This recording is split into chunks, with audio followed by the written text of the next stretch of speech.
4 जनवरी को कराची में मैराथन की तैयारियां। बैनुल अक़वामी खिलाड़ी भी मैराथन में शिरकत के लिए आ रहे हैं। शहर में मुस्बत सरगर्मियां जारी रहेंगी। मेयर कराची मुर्तज़ा वहाब की मैराथन से मुतालिक न्यूज़ कॉन्फ्रेंस। शहर कायद में टॉप लेवल की मैराथन का होना खुशाइंद करार दे दिया।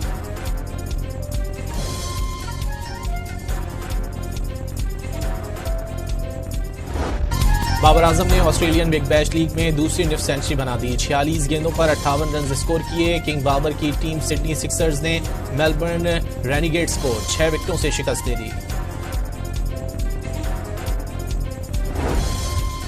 चेयरमैन पीसीबी मोहसिन नकवी ने कराची के नया नाज़िमाबाद क्रिकेट स्टेडियम में इंटर स्कूल टूर्नामेंट का फाइनल देखा। 5 स्टार स्कूल की फातेह टीम को ट्रॉफी दी। कराची में लाहौर से अच्छा क्रिकेट ग्राउंड बनाने का वादा कर लिया।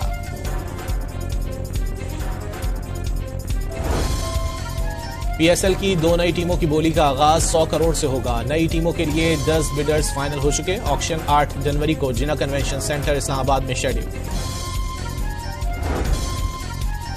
ऑस्ट्रेलियाई टेस्ट क्रिकेटर उस्मान ख्वाजा का इंटरनेशनल क्रिकेट से रिटायरमेंट का ऐलान। एशेज सीरीज का सिडनी टेस्ट खेलने के बाद रिटायर हो जाएंगे।